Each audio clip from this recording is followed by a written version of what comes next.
네, 오늘은 우리 사절 말씀 중에 사랑은 시기하지 아니하며 라는 말씀을 가지고 오늘 하나님 말씀을 듣고자 합니다. 성도 여러분, 우리가 사람들의 마음 속에 들어오는 여러 가지 죄 중에 참 무서운 죄가 있습니다. 그것이 바로 이 시기라는 죄입니다. 이 시기는 단순히 부럽다 정도가 아닙니다. 부럽다는 것은 나도 저 사람처럼 되고 싶다, 그런 마음이 좀 강하죠. 그래서 부러워하는 것은 죄가 아닙니다. 그런데 시기는 이 부러움을 넘어서 더 파괴적인 그러한 일들을 행합니다. 다른 사람을 저주하기도 하고요. 저 사람이 참 잘 되는 것이 너무 싫다. 그리고 다른 사람의 것을 내가 좀 빼앗고 싶다. 그리고 다른 사람들이 좀 망했으면 좋겠다. 이러한 잘못된 악한 그러한 죄성, 이것이 바로 시기라는 것이죠. 사랑은 다른 사람들이 잘 되면 함께 기뻐하지만 시기는 다른 사람이 잘 되면 불편합니다. 원망과 불만이 생깁니다. 그리고 다른 사람들의 성공이 마치 내가 실패가 되는 것처럼 그렇게 느껴집니다. 그리고 다른 사람들을 헐뜯게 되고, 다른 사람들에 대해서 욕하게 되고, 그래서 이 시기가 점점 커갈수록 자신이 망가지게 되는, 그리고 자신뿐만 아니라 공동체가 망가지는 그러한 일들을 볼 수가 있습니다. 성도 여러분, 시기는 단순히 감정으로 끝나는 것이 아니라, 단순히 다른 사람을 미워하고 질투하는 이런 감정으로 끝나는 것이 아니라 자신을 파괴합니다. 자신을. 여러분, 잠언서 14장 30절의 말씀은 이렇게 말씀합니다. 마음의 화평은 육신의 생명이나 시기는 뼈를 썩게 하느니라 라고 잠언서 14장 30절에 말씀하고 있습니다. 시기는 뼈를 썩게 한다라고 말씀합니다. 시기는 다른 사람들을 해치기 전에 내가 먼저 파괴되는 그러한 무서운 죄성입니다.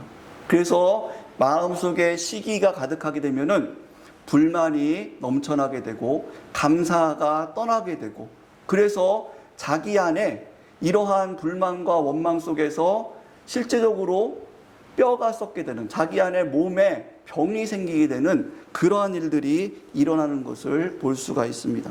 그리고 시기는 공동체를 파괴합니다. 여러분, 야고보서 3장 16절 말씀에 이렇게 말씀합니다. 시기와 다툼이 있는 곳에는 혼란과 모든 악한 일이 뒤따른다 라고 말씀합니다. 이렇게 시기가 가득한 곳에는 이런 분란들, 그런 고난들이, 그리고 신뢰와 평안이 깨지게 되는 것을 볼 수 있죠.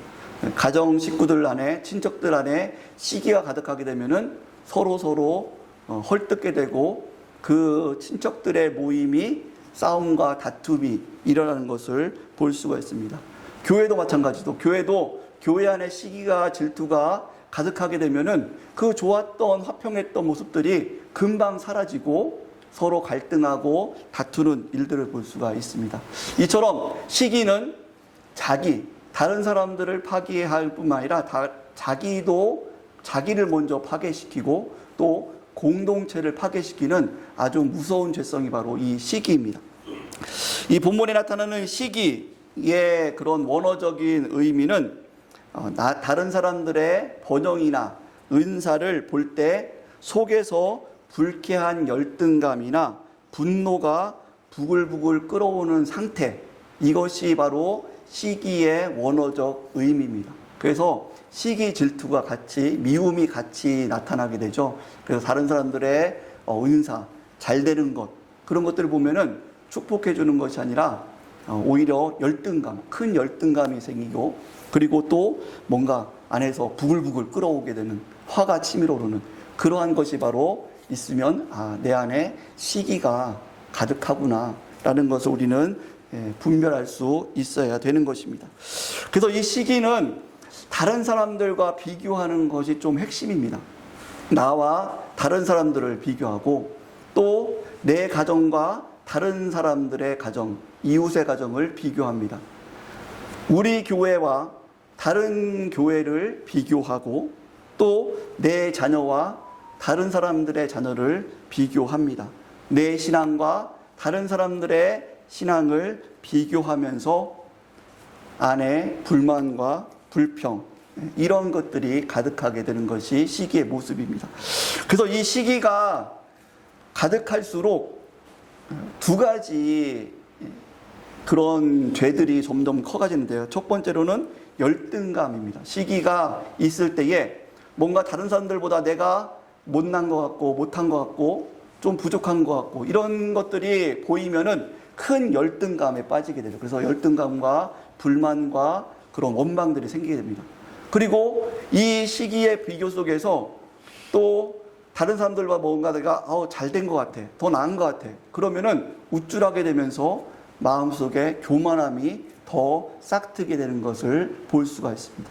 그래서 이 시기는 그냥 가만히 있는 것이 아니라 다른 사람들과 다른 것들과 비교하면서 큰 열등감에 빠지게 하거나 불만과 불평에 빠지게 하거나 혹은 교만에 빠지게 하는 그러한 시기의 죄성을 우리가 볼 수 있습니다.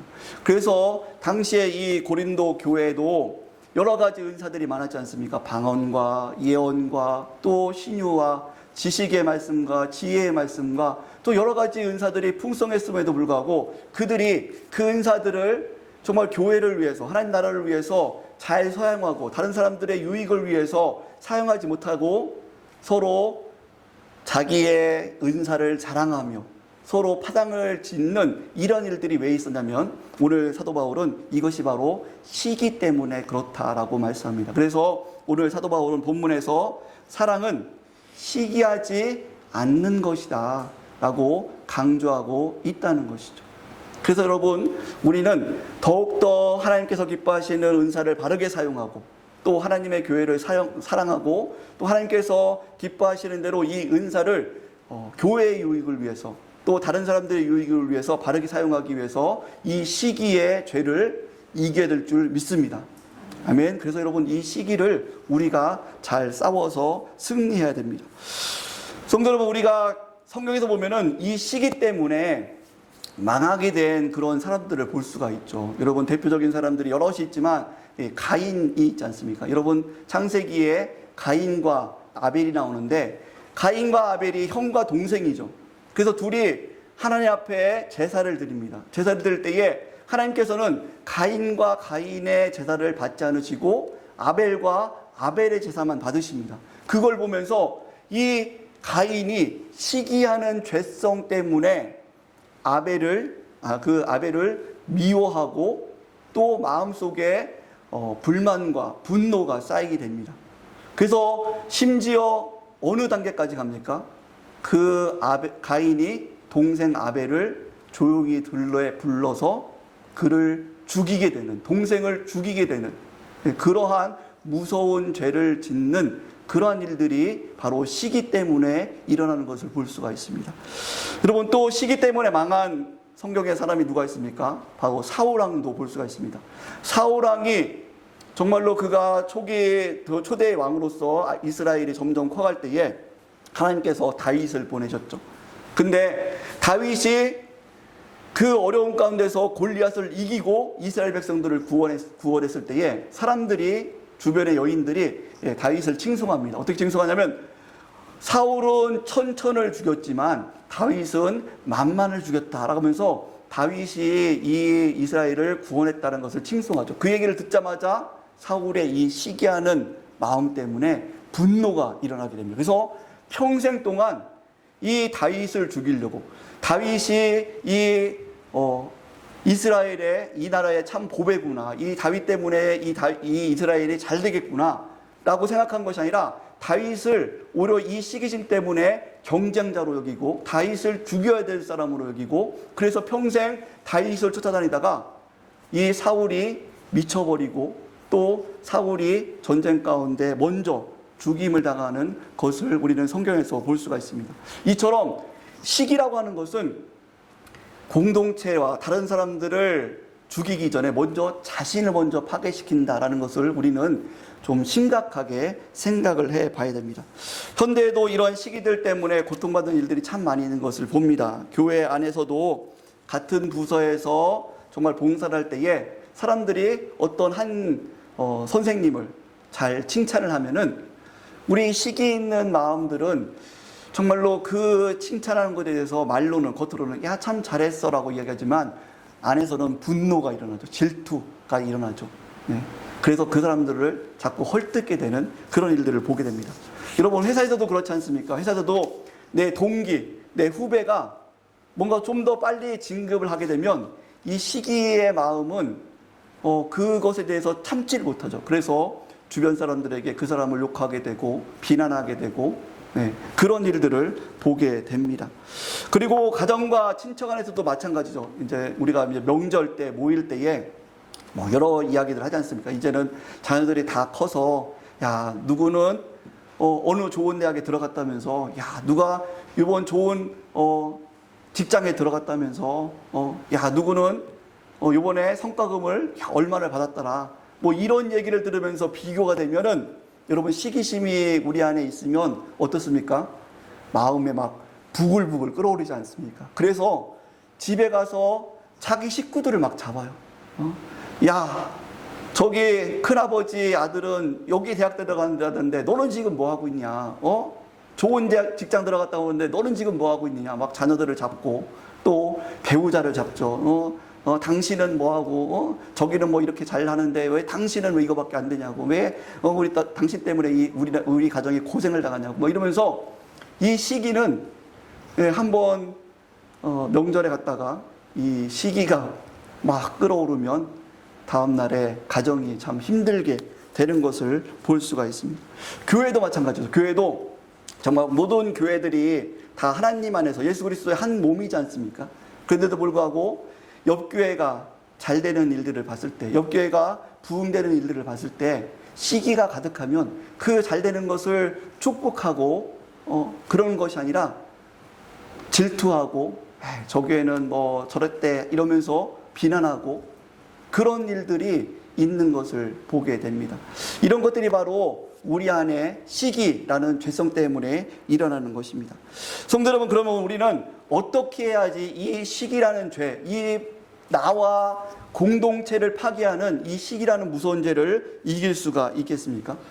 이 시기는 단순히 이 시기가 정말 좋지 않은 것이니까 나와 공동체를 파괴하는 것이니까 이 시기를 이겨야지, 시기하지 말아야지 이런 것으로 없어지지 않습니다. 시기를 없애려면 이 죄는 성경적인 그런 훈련을 통해서 적극적인 훈련을 통해서 우리가 이길 수 있게 되는 것입니다. 크게 네 가지를 살펴보고 말씀을 마치겠습니다. 첫 번째로는 우선은 이 시기의 죄를 우리가 깨닫고 회개하면서 이 시기의 죄를 하나님 미워하게 해주세요라고 기도를 합니다. 한번 따라 해볼까요? 시기를 미워하게 해주세요. 미워하게 해주세요.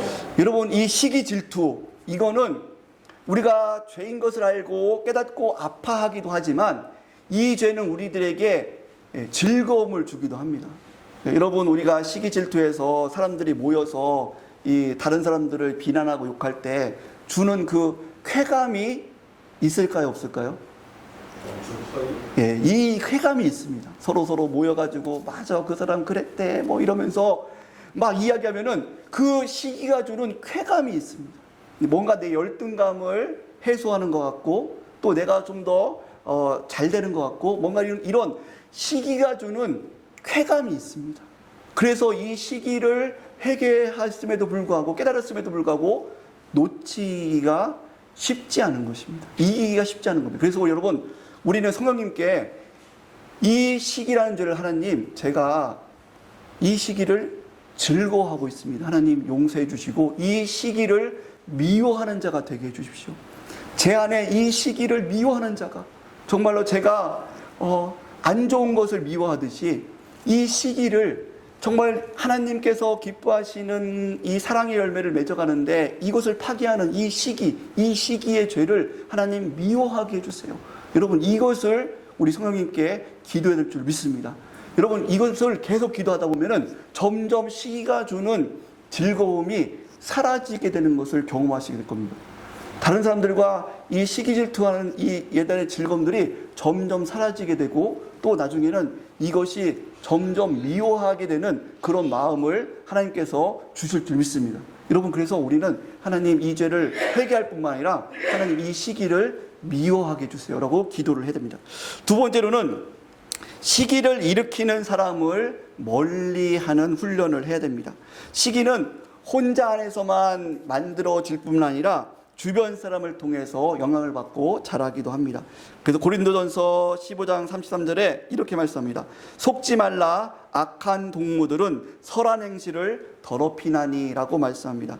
예. 우리가 어떤 사람과 가까이 지내냐에 따라서 이 시기의 죄가 영향을 받기도 하고 또 힘을 잃기도 합니다. 여러분, 자꾸 다른 사람들을 비난하고 시기를 같이, 질투를 같이 하는 사람들과 같이 모여 있으면 여러분, 우리 안에 이 시기가 조그맣다가도 점점 이것이 크게 영향을 받는 것을 볼 수 있습니다. 앞에서도 우리가 봤듯이 사울왕이 시기 질투의 마음이 있었는데 주변 여인들이 어떻게 합니까? 주변 여인들이 사울은 천천을 죽였지만 다윗은 만만을 죽였다라고 그 칭송을 듣고서는 이 사울왕이 다윗에 대한 이 시기와 분노가 크게 일어나는 것을 볼 수가 있습니다. 여러분, 우리가 주변에서 자꾸 우리는 시기를 이기려고 하는데 주변에서 자꾸 부채질하는 일들이 일어날 때가 있어요. 야, 그 사람이 자기와 다른 사람들을 비교하면서, 우리 교회와 다른 교회를 비교하면서, 우리 가정과 다른 가정을 비교하면서 자꾸 시기를 일으키는 사람들이 있습니다. 여러분, 그 자리를 지혜롭게 피해야 될 줄 믿습니다. 여러분, 그 자리를 피하셔야 돼요. 그래서 우리는 그런 일들이 있을 때 남들과 시기 질투, 분쟁, 자꾸 분쟁을 일으키려고 하면 그래도 하나님께서 그 사람에게 좋은 걸 주셨고 또 우리 교회도 이런 복을 주셨지라고 하면서 우리는 자꾸 시기를 일으키지 않고 우리 안에 하나님의 사랑을 다시 세울 수 있는 그러한 말들, 그러한 모임들을 만들어야 될 줄 믿습니다. 세 번째로는 이 비교의 말을 차단하고 하나님이 주신 이 분량에 자족하는 마음을 우리가 가져야 됩니다. 한번 따라해 봅시다. 자족하는 마음을 가집시다. 네. 성도 여러분, 우리가 어떤 사도 바울이 말씀하는 것처럼 사도 바울은 빌립보서 4장 11절에 내가 어떤 형편에 있든지 자족하는 마음을 가졌다라고 말씀합니다. 내가 높은 곳에 처할 줄 알고 낮은 곳에 처할 줄도 알고 내가 부유해지기도 했고 또 가난해지기도 했었고 이런 것들을 통해서 하나님께서 나에게 자족하는 마음을 주셨다. 그리고 이런 내게 능력 주시는 자 안에서 내가 모든 것을 할 수 있다. 이런 자족하신 마음들을 하나님께서 주셨기 때문에 내가 모든 것을 할 수 있다라고 사도 바울이 고백하고 있습니다. 사랑하는 성도, 그래서 우리는 다른 사람들의 받은 은사, 다른 사람들이 가진 것들에 대해서 비교하고 우리가 시기하고 질투하는 것이 아니라 그것을 바라는 것이 나에게 주신 것. 나에게는 하나님께서 이런 것을 주셨지. 우리 교회에 하나님께서 이런 것을 주셨지. 우리 교회에 하나님께서 이런 일들을 행하셨지. 우리 가정에 하나님께서 이런 것들을 주셨지라고 하나님께서 주신 것을 가지고 우리는 감사할 수 있는, 그것을 가지고 또 충성할 수 있는 그런 자족하는 마음이 있으시기를 주의 축복합니다. 네, 그래서 우리는 이런 것을 통해서 시기를 이길 수가 있습니다. 마지막으로 네 번째는 타인의 형통을 공동체의 성장으로 여기며 함께 즐거워할 줄 알아야 됩니다. 로마서 12장 15절 말씀 보면 즐거워하는 자들과 함께 즐거워하고 우는 자들과 함께 울라라고 말씀합니다.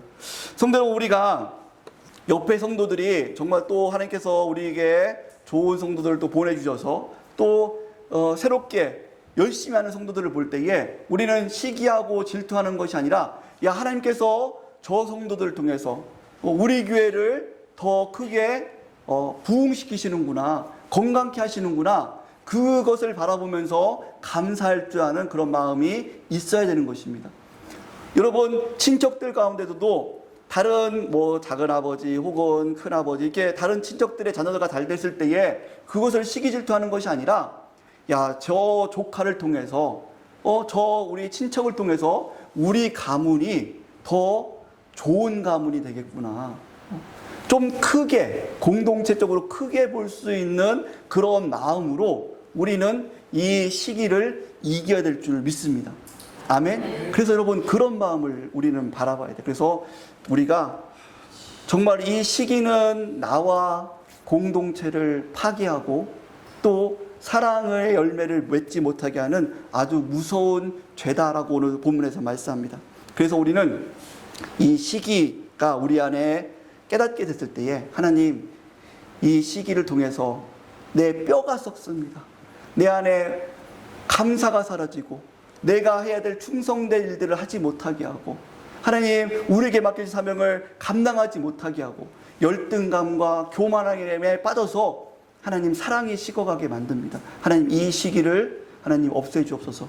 이렇게 먼저는 우리가 이 시기의 죄성에 대해서 심각성을 알고 이 내 마음에 또 우리 안에 시기가 있다고 하면은 하나님 이 죄를 회개하고, 첫 번째로 어떻게 한다고요? 한번 따라해볼까요? 시기를 미워하게 해주십시오. 미워하게 해주십시오. 네, 그렇게 우리는 기도해야 될 줄 믿습니다. 그리고 또한 우리가 시기를 일으키는 사람들, 그 환경을 멀리하고 하나님께서 우리에게 주신 것들에 대해서 자족하고 감사하는, 그래서 나에게 주신 것에 대해서 그것을 내가 2달란트면 2달란트에 감사하고 충성을 다하고, 1달란트라도 하나님 이거 주신 것 감사합니다. 거기에 대해서 충성을 다하고 이렇게 하나님께서 주신 것을 감사하면 줄 아는, 자족할 줄 아는 그런 훈련을 하셔야 될 줄 믿습니다. 그리고 마지막으로 우리가 공동체적으로 좀 더 크게 하나님께서 이 성도를 통해서 우리 교회를 더 세워가시겠구나. 하나님께서 정말 이 친척들을 통해서 우리 가문을 더 크게 세워가겠구나. 저 사람들을 통해서 이 나라 이 민족을 더 크게 세워가겠구나. 이러한 넓은 마음으로, 우리가 공동체적인 큰 마음으로 서로 축복해 줄 수 있는 그런 이러한 경건의 신앙을 훈련을 해야 될 줄 믿습니다. 그래서 성도 여러분, 우리가 모든 사람이 다 시기 질투가 있습니다. 없는 사람이 없습니다. 크고 작냐, 얼마나 이것을 내가 이기고 사랑의 열매를 맺어가냐, 그 경건의 훈련을 얼마나 힘쓰냐에 달려있는 것입니다. 그래서 성도 여러분, 내 안에 시기 질투가 있다는 것을 내가 부끄러워하는 것이 아니라 하나님, 이 죄 때문에 내가 망하고 하나님 우리 가정이 망하고 우리 교회가 어려워지고 하나님 이 시기 질투 때문에 나라와 민족이 어렵습니다. 하나님 이 죄를 이기게 도와주옵소서. 제가 먼저 이 죄를 이기고 하나님 화평을 이루는 자, 정말로 축복하는 자, 하나님 더 도와주고 유익하게 하는 자, 이러한 자가 되어서 하나님의 선하신 뜻을 이루는 자가 되게 도와주옵소서. 이렇게 기도하며 훈련하며 그래서 하나님 앞에 큰 칭찬받는 우리 성도들 되시기를 주의 이름으로 축복합니다. 기도하시겠습니다. 이 시간 성도 여러분, 우리가 기도할 때에